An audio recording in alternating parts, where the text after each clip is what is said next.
Spoken English ക്ലാസ്സിൻ്റെ മറ്റൊരു എപ്പിസോഡിലേക്ക് നിങ്ങൾക്ക് സ്വാഗതം. ഇന്ന് നമ്മൾ പഠിക്കാൻ വേണ്ടി പോകുന്നത് ഇംഗ്ലീഷ് സംസാരിക്കാനുള്ള ഒരു എളുപ്പ വഴിയാണ്. നമുക്ക് എങ്ങനെ ഇംഗ്ലീഷ് പഠിക്കാം? നിങ്ങൾ യഥാർത്ഥത്തിൽ ഞാൻ ഈ പറയുന്ന ഈ മെത്തേഡ് നിങ്ങൾ ഫോളോ ചെയ്യുകയാണെങ്കിൽ നിങ്ങൾ വളരെ പെട്ടെന്ന് ഇംഗ്ലീഷ് സംസാരിക്കും. അപ്പോൾ നമ്മൾ പലപ്പോഴും കേട്ടിട്ടുള്ള ഒരു വിദ്യയാണ് കണ്ണാടി നോക്കി ഇംഗ്ലീഷ് സംസാരിക്കുക. ഉദാഹരണം പറയുകയാണെങ്കിൽ ഞാൻ പല പുസ്തകങ്ങളിലും വായിച്ചിട്ടുള്ളതാണ്. അതായത് നമുക്ക് ഇംഗ്ലീഷ് സംസാരിക്കണമെങ്കിൽ കണ്ണാടിയുടെ മുമ്പിൽ പോവുക, കണ്ണാടിയിലേക്ക് നോക്കി ഇംഗ്ലീഷ് സംസാരിക്കുക. അപ്പോൾ നമ്മൾ യഥാർത്ഥത്തിൽ ഇംഗ്ലീഷ് പഠിക്കുമോ? പല ബുക്കുകളും പറയുന്നൊരു കാര്യം എന്ന് പറഞ്ഞാൽ നമ്മൾ കാണാതെ പഠിക്കുക, അതിനുശേഷം കണ്ണാടിയുടെ മുമ്പിൽ നിന്ന് പ്രാക്ടീസ് ചെയ്യുക.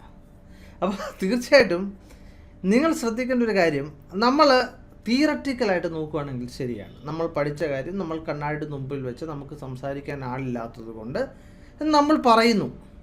അപ്പോൾ നമ്മൾ തീർച്ചയായിട്ടും ഇംഗ്ലീഷ് സംസാരിക്കാൻ വേണ്ടി പഠിക്കുന്നതാണ്. പക്ഷേ ഇത് ഞാൻ പറഞ്ഞല്ലോ തിയററ്റിക്കലായിട്ട് ശരിയാണ്, പക്ഷേ യഥാർത്ഥത്തിൽ ഇത് ശരിയല്ല. എന്താണ് കാരണം? നമ്മൾ ഒരു മനുഷ്യരാണെന്നുള്ളതാണ് ഇതിൻ്റെ കാരണം.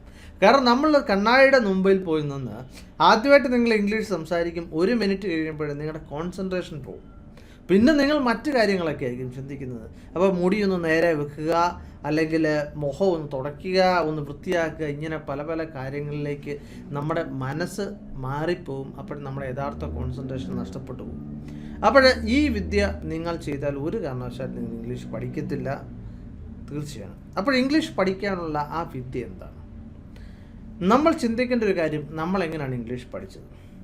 അപ്പോൾ തീർച്ചയായിട്ടും നിങ്ങൾക്കെല്ലാം അറിയാവുന്നൊരു കാര്യമാണ്, നമ്മൾ ഇംഗ്ലീഷ് പഠിച്ചത് നമ്മൾ കേട്ടാണ് ഇംഗ്ലീഷ് പഠിച്ചത്. ഇപ്പോൾ ഞാൻ നിങ്ങളോട് പറഞ്ഞ ഇംഗ്ലീഷ് പഠിച്ച കാര്യമാണ്, നമ്മൾ ഇംഗ്ലീഷ് പഠിച്ചിട്ടില്ല. അപ്പോൾ തീർച്ചയായിട്ടും ശ്രദ്ധിക്കുക, നമ്മൾ എങ്ങനെയാണ് മലയാളം പഠിച്ചത്? നമ്മൾ മലയാളം പഠിച്ചത് നമ്മൾ കേട്ടാണ് മലയാളം പഠിച്ചത്. അപ്പോൾ ഞാൻ നിങ്ങളോട് നേരത്തെ പറഞ്ഞൊരു കാര്യമാണ്, മലയാളം വളരെ ഡിഫിക്കൽട്ടായിട്ടുള്ളൊരു ഭാഷയാണ്, വളരെ ബുദ്ധിമുട്ടുള്ളൊരു ഭാഷയാണ്. അപ്പോൾ നമ്മൾ കേട്ടാണ് ഇത് പഠിച്ചത്. നമ്മൾ സെയിം വിദ്യയാണ് ഇവിടെ ഉപയോഗിക്കാൻ വേണ്ടി പോകുന്നത്, നമ്മളും കേട്ടാണ് പഠിക്കാൻ വേണ്ടി പോകുന്നത്. അപ്പോൾ നിങ്ങൾ ചെയ്യേണ്ട ഒരു കാര്യം എന്താണെന്ന് ചോദിച്ചാൽ, നിങ്ങൾക്കെല്ലാവർക്കും മൊബൈൽ ഫോണോ അതല്ലെങ്കിൽ എന്തെങ്കിലുമൊക്കെ കാണുമായിരിക്കും. നിങ്ങൾക്ക് റെക്കോർഡ് ചെയ്തോ ഡൗൺലോഡ് ചെയ്ത് സൂക്ഷിക്കാനുള്ള മൊബൈൽ ഫോൺ എല്ലാവരുടെയും കയ്യിലുണ്ട്. അതിനിപ്പോൾ ഭയങ്കര ഹൈ എൻഡ് മൊബൈൽ ഫോണൊന്നും വേണമെന്നില്ല, ഇത് വളരെ സിമ്പിളായിട്ടുള്ളൊരു മൊബൈൽ ഫോൺ. അപ്പോൾ തീർച്ചയായിട്ടും നിങ്ങൾ എന്താണ് ചെയ്യേണ്ടത്? നിങ്ങൾ ഇംഗ്ലീഷിൻ്റെ എന്തെങ്കിലും ഉദാഹരണം പറയുകയാണെങ്കിൽ ഒരു വാർത്ത, അതല്ലെങ്കിൽ നിങ്ങൾക്കിഷ്ടമുള്ള എന്തെങ്കിലും നിങ്ങൾ ഡൗൺലോഡ് ചെയ്ത് നിങ്ങളുടെ മൊബൈലിൽ സൂക്ഷിക്കുക. ആ സെയിം സാധനം 5 മിനിറ്റിൻ്റെ ആണെങ്കിലും മതി, അത് നിങ്ങൾ ഒരു മിനിമം 100 തവണ കാണുക, കേൾക്കുക.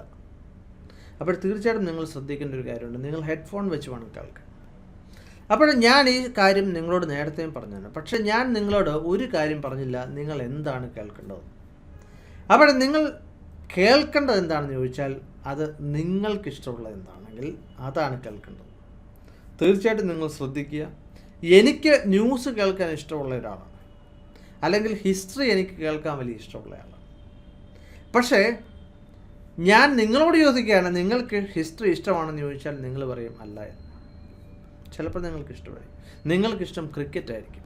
തീർച്ചയായിട്ടും നിങ്ങൾ എന്ത് ചെയ്യണം, ആ ക്രിക്കറ്റ് മാച്ചിൻ്റെ ആ കമൻറ്റേറ്ററി നിങ്ങൾ ഡൗൺലോഡ് ചെയ്ത് നിങ്ങളുടെ മൊബൈലിൽ സൂക്ഷിക്കുക.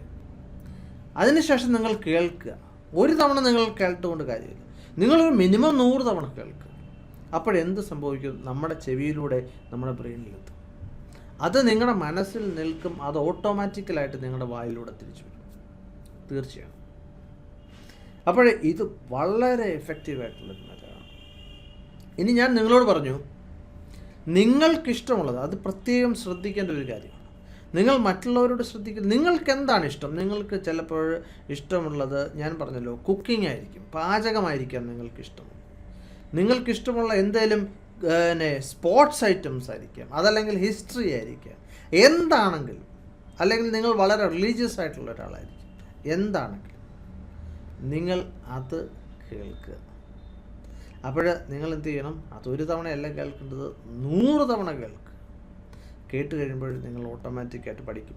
നിങ്ങൾ ചിലപ്പോൾ പറയുന്നൊരു കാര്യമുണ്ട്, എനിക്ക് ആദ്യം കേട്ടിട്ട് മനസ്സിലായില്ല. ഞാൻ പറഞ്ഞല്ലോ, നിങ്ങൾക്ക് ഇഷ്ടമുള്ളൊരു കാര്യമായതുകൊണ്ട് നിങ്ങൾക്കത് മനസ്സിലാവും. ഇനി ഇഷ്ടമുള്ളൊരു കാര്യമായതുകൊണ്ട് മറ്റൊരു പ്രയോജനങ്ങളുണ്ട്. എത്ര തവണ കേട്ടാലും നിങ്ങൾക്ക് ബോറടിക്കത്തില്ല. ഞാൻ നിങ്ങളോട് പറഞ്ഞു, എനിക്ക് ഹിസ്റ്ററി ഇഷ്ടമാണ്. ഞാൻ നിങ്ങളോട് പറയാണ്, ഇംഗ്ലീഷ് പഠിക്കാൻ വേണ്ടി നിങ്ങൾ ഹിസ്റ്ററി കാണണം എന്ന് പറഞ്ഞാൽ നിങ്ങൾ എന്ത് ചെയ്യും? അപ്പോൾ സാറ് പറഞ്ഞതാണ്, അതുകൊണ്ട് ഞാൻ ഒരു തവണ കാണാം അല്ലെങ്കിൽ കേൾക്കാം എന്നോർത്ത് നിങ്ങൾ കേൾക്കും. അതിനുശേഷം നിങ്ങൾക്കത് ബോറിംഗ് ആയിട്ട് തോന്നും.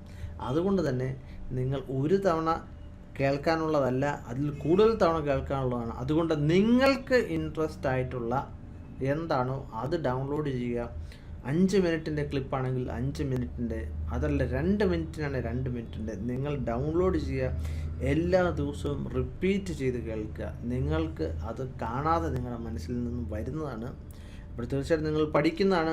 അപ്പോൾ നിങ്ങൾ എന്നോട് ചോദിക്കുന്നൊരു കാര്യം, ഏത് ചാനലാണ് നിങ്ങൾ ഡൗൺലോഡ് ചെയ്യുന്നത്? നിങ്ങൾക്ക് സായിപ്പിൻ്റെ ഇംഗ്ലീഷ് മനസ്സിലാകുന്നില്ല, നോ പ്രോബ്ലം. നിങ്ങൾ ഇംഗ്ലീഷ് ചാനലുകളുണ്ട്, ഇന്ത്യയിൽ ഒരുപാട് ഇംഗ്ലീഷ് ചാനലുകളുണ്ട്. ആ ഏതെങ്കിലും ഒരു ചാനലിൻ്റെ എന്തെങ്കിലും ഒരു ക്ലിപ്പ് നിങ്ങൾ ഡൗൺലോഡ് ചെയ്യുക.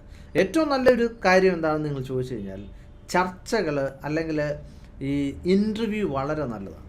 ഉദാഹരണം പറയണം, നിങ്ങൾക്ക് സിനിമയിലുള്ള താല്പര്യമുണ്ട്, അപ്പോൾ സിനിമാ നടന്മാരുടെ ഒരു ഇൻ്റർവ്യൂ നിങ്ങൾ ഡൗൺലോഡ് ചെയ്യുക. അപ്പോഴത് നിങ്ങൾ കേൾക്കുക. നിങ്ങൾ സ്പിരിച്വലാണ് എങ്കിൽ എന്താണ്, ആ സ്പിരിച്വൽ ലീഡേഴ്സിൻ്റെ അല്ലെങ്കിൽ ആത്മീയ ഗുരുക്കന്മാരുടെ ഒന്നെങ്കിൽ ചർച്ചകളോ സംഭാഷണങ്ങളോ നിങ്ങൾ ഡൗൺലോഡ് ചെയ്യുക. അതുപോലെ കുക്കിംഗ് ഇഷ്ടമാണ്, അതിൻ്റെ അകത്തൊക്കെ കുക്കിംഗ് ചാനലുകൾ ഒരുപാടുണ്ട് യൂട്യൂബിൽ. പക്ഷെ ഞാൻ പറഞ്ഞില്ല, ഒരുപാട് എണ്ണം കാണുക എന്നുള്ളതല്ല. അപ്പോഴാ ഒരെണ്ണം കാണുക, പക്ഷേ റിപ്പീറ്റ് ചെയ്ത് കാണുക. അപ്പോൾ തീർച്ചയായിട്ടും നിങ്ങൾ ശ്രദ്ധിക്കുക. അപ്പോൾ ബ്രൂസ്ലി പറഞ്ഞൊരു കാര്യം പറഞ്ഞുകൊണ്ട് ഞാൻ അവസാനിപ്പിക്കുകയാണ്. ബ്രൂസ്ലി പറഞ്ഞൊരു കാര്യമുണ്ട്, 10,000 തരം ഇടികൾ പഞ്ചിങ് അറിയാവുന്ന ഒരാളെ എനിക്ക് പേടിയില്ല, പക്ഷേ ഒരു പഞ്ച് 10,000 തവണ ചെയ്തവനെ എനിക്ക് പേടിയാണ്. അപ്പോൾ നമ്മൾ ആരെ പേടിപ്പിക്കാനല്ല, എങ്കിലും ഇപ്പോൾ നമ്മൾ പഠിക്കാനാണ്. അപ്പോൾ തീർച്ചയായിട്ടും നിങ്ങൾ റിപ്പീറ്റ് ചെയ്ത് പഠിക്കുക. മറ്റൊരു വീഡിയോയുമായിട്ട് വീണ്ടും കാണാം. Thank you very much for watching and God bless you.